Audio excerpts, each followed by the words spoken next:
Bonjour à tous. Je vous fais cette vidéo en direct là, des locaux de la société Mulinvest avec toute l'équipe à mes côtés pour vous communiquer l'évolution de l'entreprise et aujourd'hui l'arrêt de notre activité de construction-revente.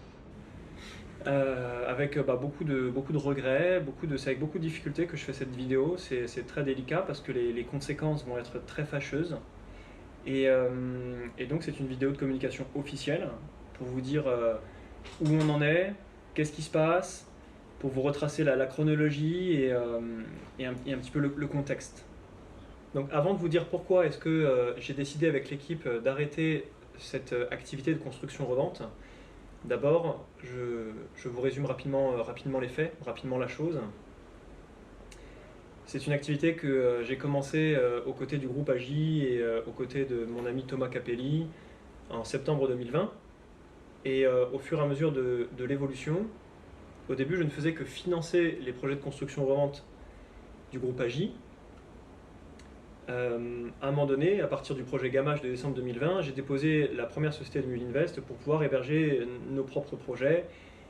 Et de fil en aiguille, nous avons industrialisé ce business sur une très mauvaise base. Aujourd'hui, après avoir tout essayé, on décide tous ensemble d'arrêter cette activité.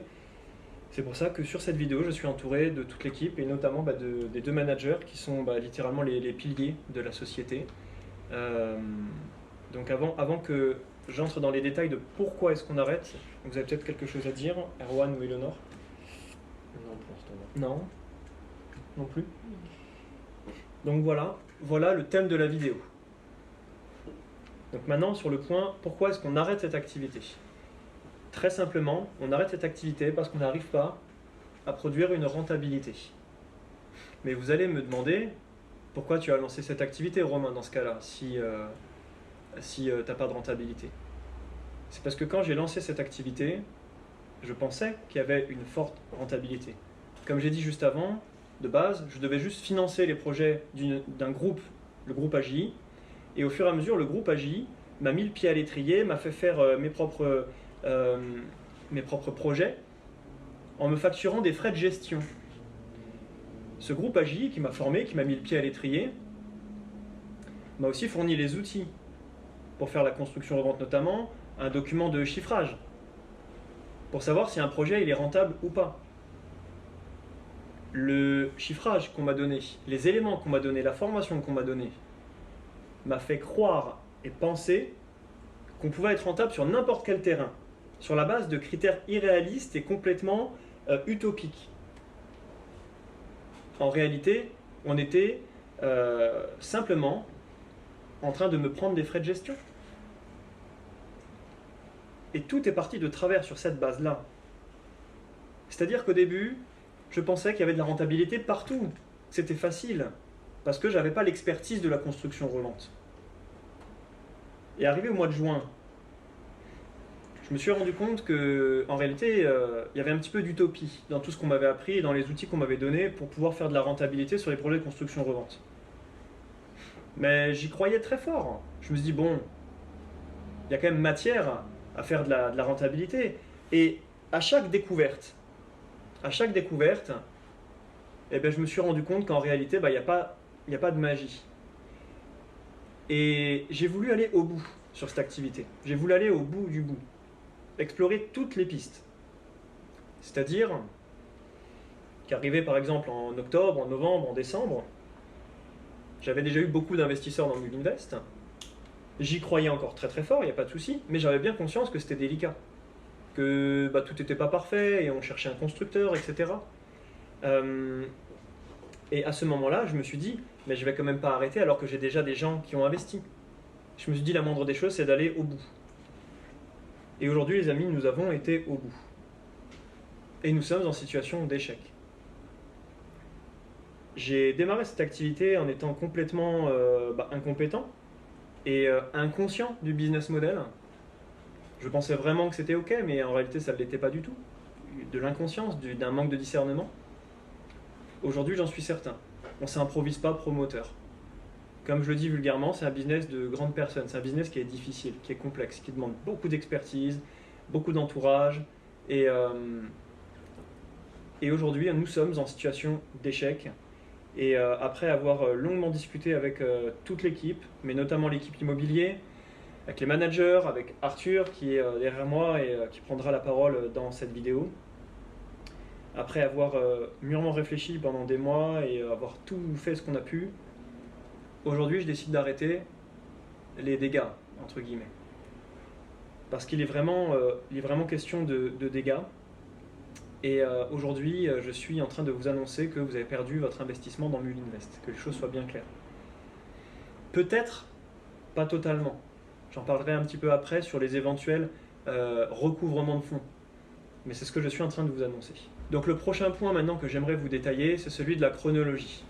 D'ailleurs, on va afficher une image un peu plus visuelle que mes mots pour que vous puissiez bien comprendre. En septembre, octobre, novembre de 2019, excusez-moi, de 2020, j'ai commencé les premiers financements de construction-revente pour une entreprise tierce. C'était le groupe AGI dirigé par M. Maurice Pellegrin.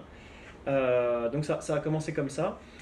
En décembre, il me propose de monter le projet Gamache, c'est-à-dire que je devais juste financer et avec ma société acheter les terrains. Et lui ensuite, il exploite le business model, c'est-à-dire qu'il s'occupe d'établir un permis de construire, il s'occupe de construire ou de faire construire et de commercialiser les maisons pour une livraison en juin 2021. Rien de tout ceci n'a été fait. Mais j'y reviendrai un petit peu après. Donc, il y a ce premier projet Gamache. Ensuite, janvier 2021, je refais un financement pour M. Pellegrin. Avril 2021, je fais Expansion AGI. C'est un autre financement que je fais à son profit pour monter son usine d'assemblage de structures métalliques à Avignon.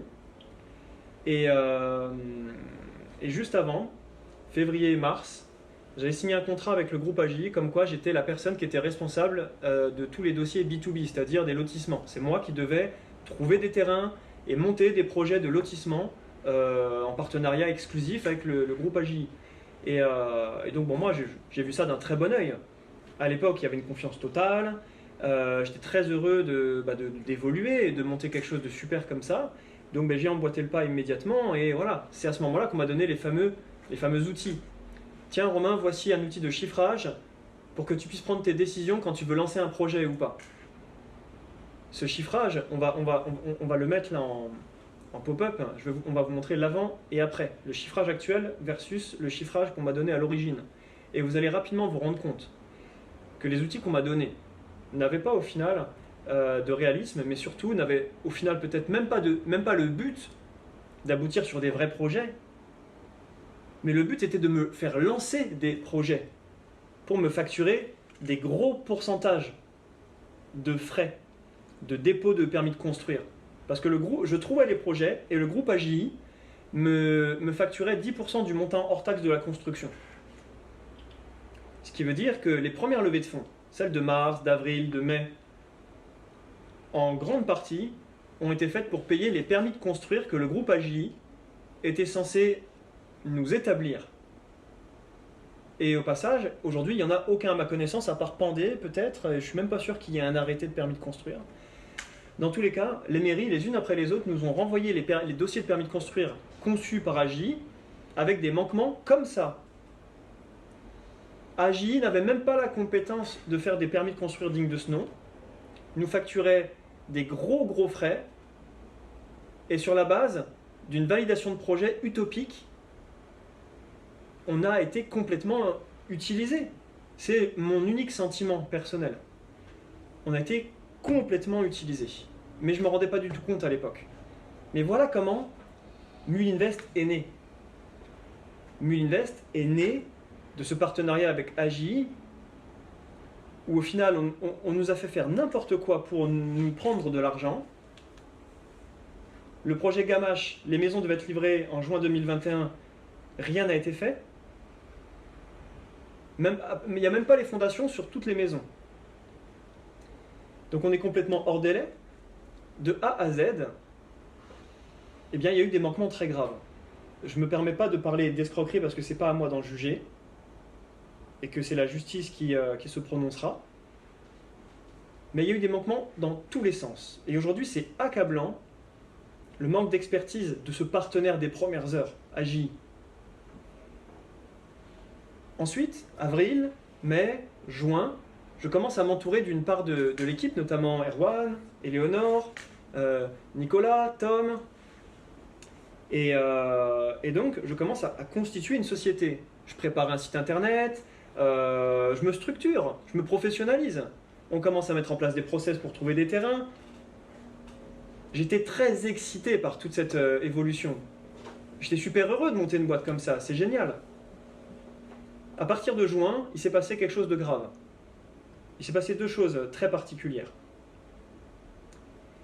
Déjà, Maurice, Monsieur Pellegrin, commençait à ne pas rembourser les investisseurs, notamment sur une levée de fonds de 2020 qui devait être remboursée en avril 2021. Les remboursements étaient en retard et se sont échelonnés sur plus de 6 semaines. Mais en plus de ça, j'ai bien vu que les maisons de Gamache ne seraient pas livrées. Et là, j'ai commencé à me poser des questions. J'ai commencé un petit peu à m'inquiéter et je me dis, mais qu'est-ce qui se passe? Et c'est à ce moment-là qu'il a commencé à avoir des comportements très, très bizarres, très troublants. Pour la faire très simple, et on va afficher un schéma sur la vidéo, vous avez le groupe AGI et vous avez deux filiales, ASM et DMH. DMH, c'est la filiale gestion de projet, qu'on appelle vulgairement AMO, assistant à la maîtrise d'ouvrage. C'est cette entité-là qui établit les permis de construire. La deuxième, c'est ASM, c'est l'entreprise qui est censée construire nos projets. C'était notre partenaire des premières heures. Et Maurice, contre toute attente, va revendre DMH à Thomas Capelli, à Colin Mercian. Et ça m'a vachement interpellé. Il a commencé à avoir des tensions, de l'agressivité, de l'animosité. Et dans ce contexte-là, j'ai compris qu'il y avait un problème. Je parlerai de mes fautes un petit peu plus tard. Ma première, ça a été de me lancer dans Gamache au tout début, sans avoir consulté des personnes externes. Étant donné que moi, je n'avais pas l'expertise de la construction-revente, je me suis complètement fait avoir. Ma deuxième faute, ça a été en juin de 2021. Quand j'ai vu que c'était terminé le travail avec notre partenaire AGI, parce que il y avait des comportements incroyablement agressifs et je vous invite, au passage, à mettre pause sur cette vidéo et d'aller voir la vidéo que vous avez en pop-up, qui explique bien en détail l'évolution de ma relation, de la relation de Mulinvest avec AGI. Et à ce moment-là, je me suis dit, ah bah c'est soit j'arrête tout, parce que je vois que notre partenaire AGI, qui est censé administrer ce business model, c'est-à-dire qu'DMH devait faire le permis de construire, ASM devait construire et AGI devait vendre. C'était notre partenaire qui devait tout faire, nous on devait juste financer. Et puis, au fur et à mesure, eh ben, je me suis retrouvé porteur de la chose, alors que je n'avais pas les compétences. Et quand j'ai vu en juin-juillet que la relation partait complètement de travers et que c'était terminé, j'ai été face à un dilemme. Et du plus profond de mon cœur, je m'excuse auprès de vous tous de m'être trompé dans ce dilemme. C'était vraiment pas facile. J'avais déjà fait 3, 4, 5 levées de fonds, les fournées comme on les appelait. Et j'avais le choix de soit tout arrêter, d'aller en bloc en justice dès lors, contre Maurice, contre Monsieur Pellegrin, soit de ne pas faire d'esclandre et d'essayer de verrouiller ce business model. C'est à ce moment-là qu'avec Erwan, on s'est intensifié, quoi. On s'est complètement intensifié et avec Éléonore pour verrouiller tout ça. Et pour pas laisser sur le carreau nos 2, 3, 4, 5 fournées qu'il y avait eu depuis le mois de mars. Et ça a été notre deuxième faute de discernement. Ça a été ma deuxième faute. Donc on a continué. Nous avons continué.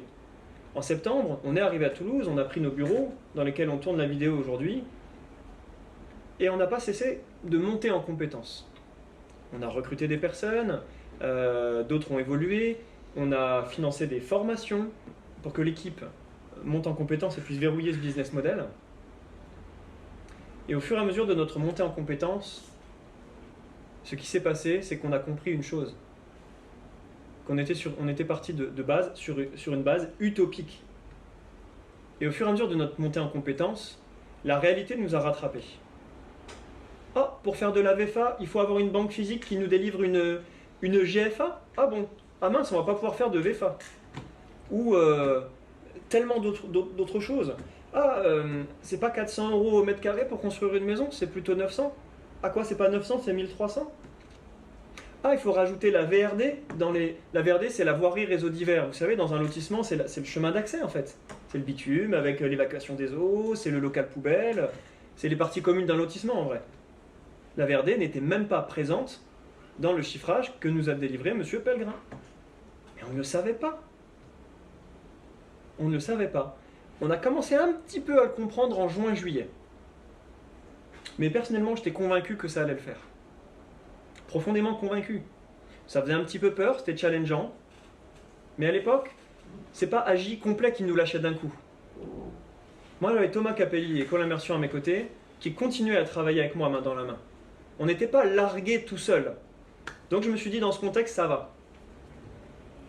C'est à ce moment-là que Thomas Capelli et Colin Mercian, vous savez, ils ont fondé TCCM en rachetant DMH. Maurice a vendu DMH à Colin et à Thomas. TCCM. Donc vous allez avoir le schéma qui va se réafficher là, au montage. Et donc, ils nous faisaient la partie AMO. Nous n'avions plus qu'à trouver un constructeur. Et après, ça le faisait. Il n'y avait plus qu'à trouver des terrains, puis après, on commercialisait. Donc, sur cette base-là, en pensant à 90-95% que ça allait le faire, avec des challenges, mais pas tout seul, dans cette conjoncture, on a continué. La montée en compétences, encore et encore. À partir de novembre, nous nous sommes rapprochés d'un groupe de construction avec lequel nous avons commencé à collaborer. On a été les rencontrer à Toulon avec Erwan. Leur tarif de prime abord était très bon. Hein, ça passait vraiment très très bien. Et donc on a travaillé sur l'établissement d'un devis pour 3 premiers projets tests. De mémoire, Beaufait, Visan et Pendée. Et ils ont mis beaucoup de temps à nous redonner le devis. On l'a eu fin janvier, il me semble, un truc comme ça. Et c'est quand on a reçu leur devis que là on s'est dit waouh, il y a un problème. C'est une supposition, mais j'en suis quasiment certain. S'il y a eu une telle différence de prix entre ce qu'on a vu à Toulon et ce qu'on nous a donné en janvier, c'est aussi la conjoncture des matières premières dans le monde qui a produit aussi cette augmentation. Ça n'a réellement pas joué en notre faveur. Mais quand on a reçu ce devis, on s'est dit waouh, on n'est pas bon là. Donc on s'est mis en recherche d'autres constructeurs. C'est début décembre qu'on a incorporé des personnes de l'extérieur, si je puis dire. Donc Yedidia, Arthur et Mélodie. Donc, respectivement, Mélodie, c'est une personne qui est première clerc de notaire, qui nous a fait notre gestion de projet et qui est juriste pour Mulinvest. Yedidia, qui est architecte diplômé d'État, qui nous faisait les plans pour les permis de construire. Et Arthur, qui lui est un expert un petit peu polyvalent dans l'immobilier, qui nous faisait nos faisabilités, c'est-à-dire la faisabilité d'un projet. Et donc, c'est bien collé à toutes ces personnes, fin janvier, qu'on s'est mis en recherche d'autres constructeurs, dans du traditionnel, dans la brique de chanvre, avec plein de matériaux différents, pour trouver une solution par rapport à ce premier constructeur qui nous délivrait un tarif qui ne nous convenait pas, car tous nos projets, quasiment, étaient en négatif en termes de rentabilité. Et donc, tout le mois de février a été marqué par ce travail de recherche complémentaire pour savoir quelles pistes on pouvait explorer, etc. Le 25 février dernier, j'ai eu une réunion avec tout le pôle immobilier et ça a été le point final de cette activité. C'est-à-dire que c'est là qu'on s'est dit clairement que nous n'arrivions pas à obtenir de rentabilité. Depuis juin de l'année dernière et jusqu'à aujourd'hui, nous avons un gros démêlé juridique avec M. Pellegrin. Beaucoup de complications et vous avez peut-être été contacté, vous avez peut-être reçu des mails. Si je peux me permettre de vous donner un conseil, regardez la vidéo que j'ai faite il y a quelques mois. Regardez-la pour bien comprendre. C'est la première chose que je vous conseille. Et la deuxième chose, c'est d'attendre le rendu de la justice. Car énormément de mauvaises choses ont été faites. Si aujourd'hui vous êtes sur le point de perdre votre investissement, et j'en suis profondément désolé, eh bien, sachez que moi-même, j'investis beaucoup d'argent dans cette entreprise. Je suis un des plus gros investisseurs personnellement. Et on s'est battu corps et âme depuis plus d'1 an maintenant pour que ça fonctionne. Aujourd'hui, nous sommes tous victimes de cet échec. J'ai ma part de responsabilité, l'équipe a sa part de responsabilité. On co-porte tous ça. Mais cet échec, qui produit tous ces préjudices sur nous, sur vous, sur votre investissement, prend racine dans un partenaire qui n'a pas été fiable. Et qui, à mon sens, et encore une fois, ce n'est que mon opinion, mais qui nous a trompés. Qui nous a donné des outils absolument utopiques et qui nous a fait croire à une facilité dans un business model, une baguette magique de l'immobilier. Et nous avons été trompés. Et c'est sur la base de cette tromperie que j'ai lancé Mulinvest. Et nous n'avons jamais réussi à rattraper la chose. Voilà pour la chronologie, voilà pour ce point. Et si vous n'avez pas quelque chose à ajouter, je passe au point suivant. Non, pour moi c'est bon. Tu vois.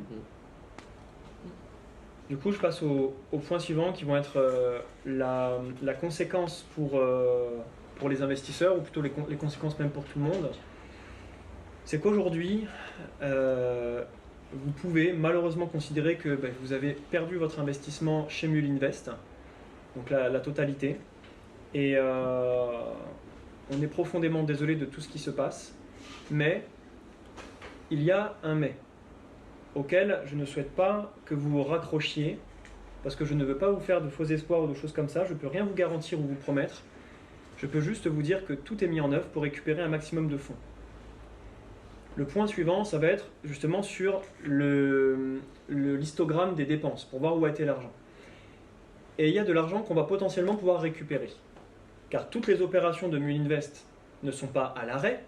Toutes les opérations de Mulinvest n'ont pas une rentabilité négative. Et de l'argent va revenir, très probablement, dans la société. Aujourd'hui, nous sommes propriétaires des terrains de Gamache, par exemple, qui ont une valeur. Aujourd'hui, nous avons lancé des procédures à l'encontre du groupe AGI, qui nous doit énormément d'argent. Largement plus d'1 million d'euros. Très potentiellement, nous allons récupérer des sommes. Je ne sais pas combien, je ne sais pas quand. Peu probable cette année. Possible 2023. Je ne sais pas. Je ne veux pas survendre pour sous-délivrer. Considérez que malheureusement votre investissement s'est mal passé, comme ça peut malheureusement arriver dans le monde de l'investissement, que je connais bien. Et encore une fois, je m'excuse d'avoir eu une mauvaise communication. Jusqu'à l'été 2021, voire même peut-être l'automne, si on regarde les vidéos, je parlais d'un risque zéro, de garantie. J'avais de très mauvais éléments de communication qui peut-être vous ont fait investir. J'ai été très maladroit. Mais quand je me suis permis de dire que j'étais sûr de moi, c'est que j'étais sûr de moi. Et ça, c'est un des objectifs de la vidéo. Je veux que vous compreniez que Mulinvest ne vous l'a pas fait à l'envers. Il n'y a pas eu de traîtrise ou de tromperie. Nous avons été authentiques et engagés pour que ça fonctionne. Et il y a eu des erreurs de discernement et des problèmes de communication. Et pour cela, je m'excuse, et au nom de tout le monde, on s'excuse de tout ce qui a pu se passer. Les procédures vont être conduites jusqu'au bout. On va tout faire pour récupérer un maximum d'argent, et c'est le mandataire judiciaire qui s'occupera de renvoyer des fonds à des personnes selon les modalités qui lui sembleront bonnes.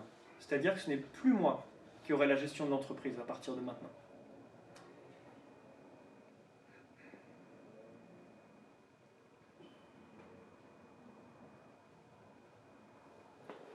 Les conséquences, du coup, sont extrêmement désagréables, frustrantes, énervantes. Dites-vous bien que les conséquences, il n'y a pas que vous qui en portez. Et je sais très bien que peut-être vous n'en avez rien à fiche des conséquences des autres. Mais tout ça pour vous dire que nous sommes tous les victimes d'une même source, d'un partenaire qui a été défaillant. Moi, le premier, je suis un des plus gros investisseurs sur Mulinvest. Un peu plus de 80 000 euros personnellement, j'ai investi. Et ça n'enlève rien à ma responsabilité. Mais je tiens vraiment à vous faire comprendre qu'on est dans le même bateau. Réellement. Donc voilà, j'ai terminé avec le point sur les conséquences, sur la chronologie, sur pourquoi est-ce que Mulinvest nous décidons d'arrêter la construction-revente.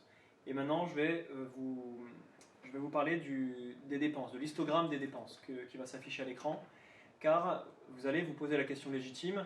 Très bien, j'ai entendu pourquoi vous arrêtez, ça me semble cohérent, ok, je comprends.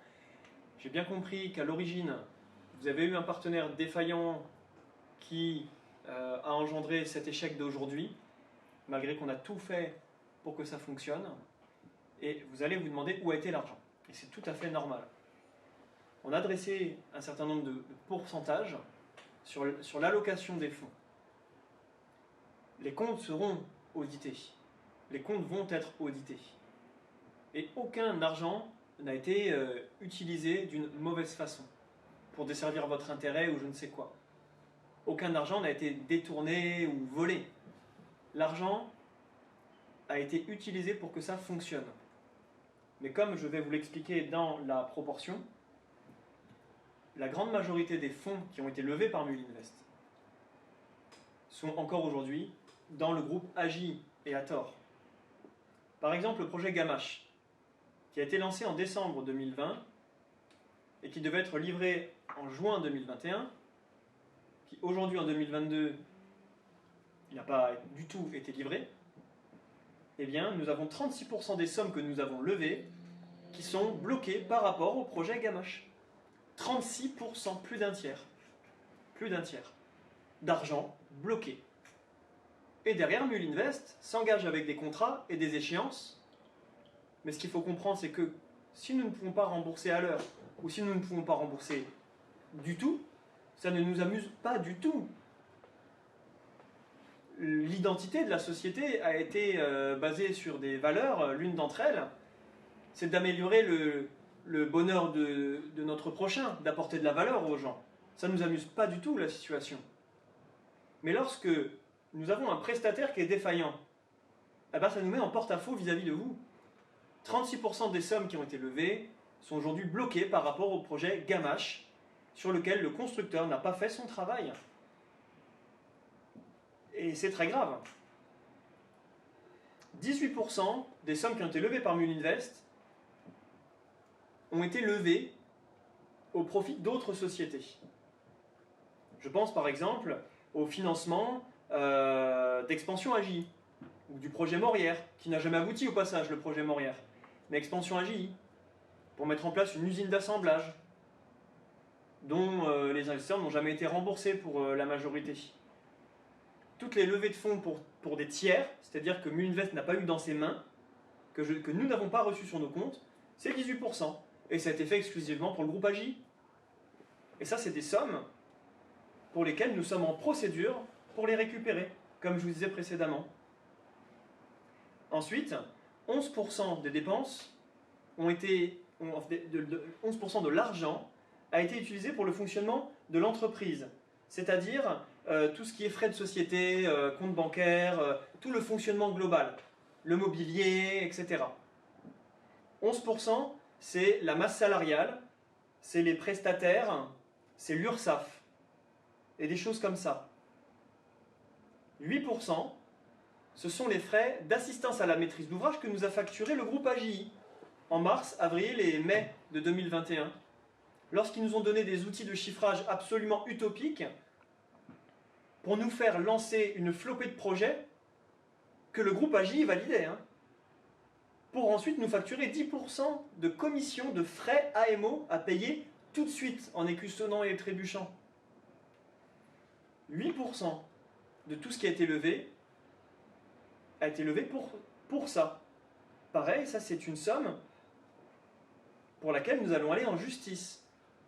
Parce que les permis de construire pour lesquels on a payé ce 8% n'ont jamais été délivrés. Mais en plus, il n'y a jamais eu l'expertise pour les délivrer. Mais en plus, la personne à qui on a payé ça a été jugée partie. C'est elle qui nous a donné les outils, qui nous validait les projets et qui nous facturait. Nous allons aller en justice pour ça aussi. Ensuite, 8% pour la dette TCCM. La dette TCCM, qu'est-ce que c'est? TCCM, c'est l'entreprise qui a été créée lors du rachat de l'entreprise DMH, que j'ai mentionné avant. TCCM, ça veut dire Thomas Capelli, Colin Mercian. Ces deux personnes se sont associées pour racheter l'entreprise DMH. Et à l'époque, en juin-juillet 2021, comme je l'ai dit précédemment, les relations avec le groupe Agis se dégradaient et je me retrouvais avec l'équipe tout seul à devoir gérer ce business model que je ne maîtrisais pas. Et donc, j'avais besoin d'un partenaire sur lequel me reposer, au moins pour faire les permis de construire. Et donc, j'ai travaillé main dans la main avec TCCM. Et c'est dans ce cadre-là que nous les avons financés pour leur lancement, à hauteur de 8% de toutes les sommes qui ont été levées par Mullinvest. Suite à des démarches plus obscures les unes que les autres, fin octobre 2021, TCCM a été contrainte d'arrêter son activité et de disparaître. Racheté par M. Pellegrin. DMH est revenu, TCCM a disparu. Magique. Et par la même occasion, votre dette, Mullinvest? Ah bah je sais pas, je veux pas en entendre parler. C'est un petit peu facile. Pour ça aussi, nous irons en justice. Nous allons demander la restitution de ces fonds. 8% encore. 6% ont été utilisés pour nos propres projets, c'est-à-dire les dépôts de séquestre, payer les géomètres, tous les frais qu'on a pu engager pour établir des permis de construire. Et ensuite 2% pour les apporteurs d'affaires Mullinvest. Ce qui nous fait un total de 100%. Mais derrière ce total, sur ce 100% de fonds qui ont été levés par Mullinvest, nous avons 36%, 8%, 8 et 8, ce qui fait 60% en tout, pour lesquels nous allons en justice et nous demandons la restitution. Les procédures sont lancées. Nous n'avons pas fait n'importe quoi avec votre argent, plutôt avec notre argent. Parce que moi-même et un certain nombre de personnes ont investi. Nous sommes dans le même bateau. Et nous demandons aujourd'hui la restitution de 60% des sommes que tout le monde a investies.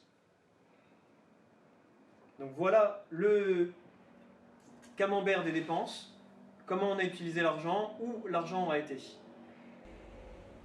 Et donc, les moyens de récupérer de l'argent aujourd'hui, il y a la justice, 60% des fonds, on va aller les chercher en justice par rapport à M. Pellegrin, et ensuite, nous allons pouvoir vendre les terrains de Gamache, après ça. Nous avons encore aussi des opérations qui fonctionnent avec une rentabilité. Donc je ne cède pas ce que nous allons récupérer, parce que moi le premier, je vais récupérer aussi de l'argent. Comme vous, au même titre que vous. Je ne sais pas combien nous allons récupérer, je ne sais pas quand nous allons récupérer, je ne sais même pas si on va récupérer quelque chose, mais ce que je peux vous dire, c'est que nous allons tout faire pour que ça se passe.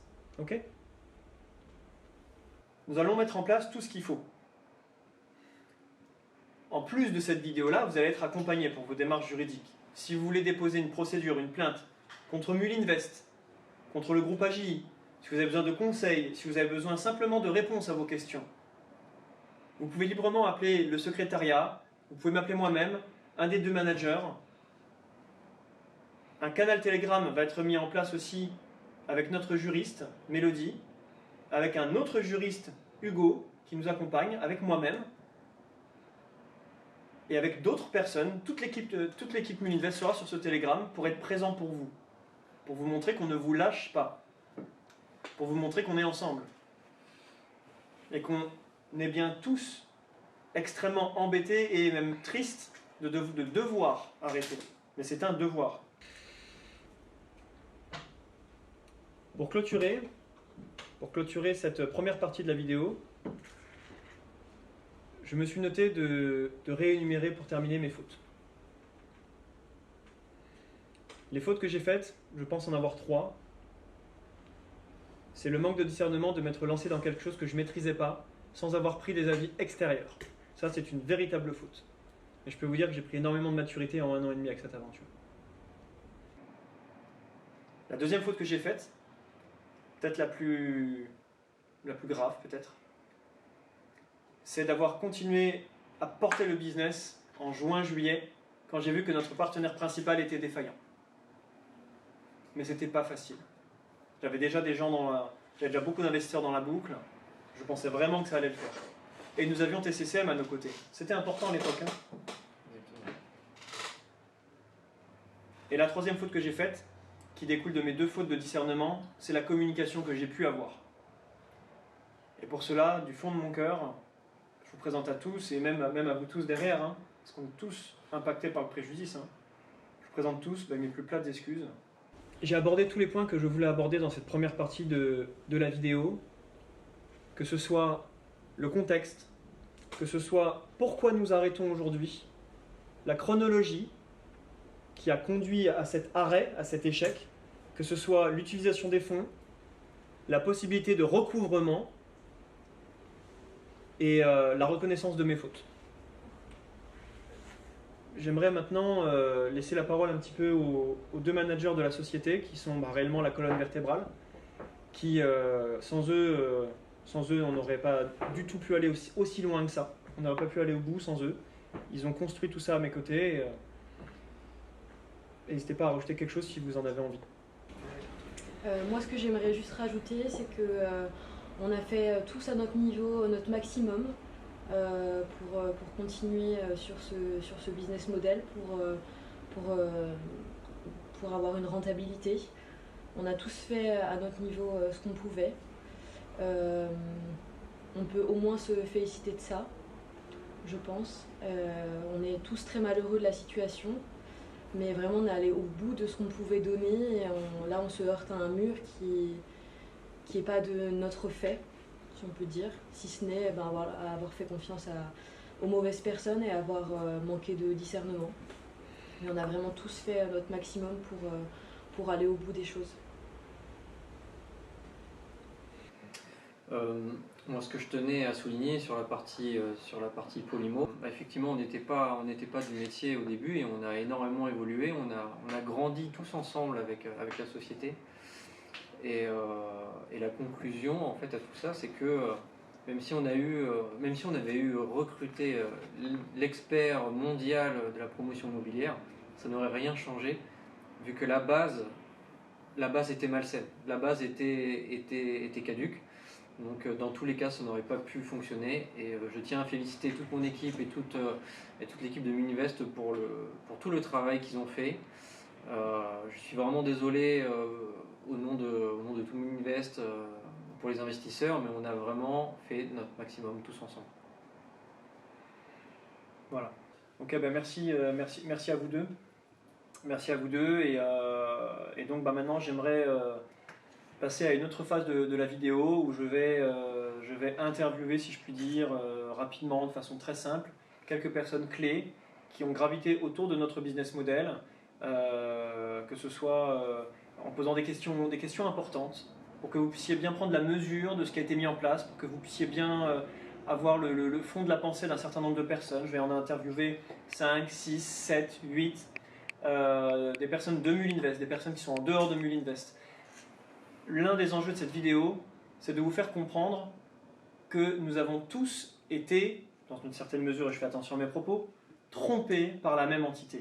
Le groupe AJ, M. Maurice Pellegrin, qui aujourd'hui n'a pas délivré le projet Gamache, ne nous a pas délivré nos permis de construire pour lesquels on a payé, a tout fait pour que ça se passe mal, nous a donné des outils utopiques, et sur cette base-là, on ne s'est jamais relevé. Mais il n'y a pas qu'avec Muninvest qu'il y a ce genre de problème. Même avec des clients particuliers, même avec ses salariés, ou alors des personnes qui étaient très très proches de lui, comme M. Thomas Capelli, avec lequel je discuterai après.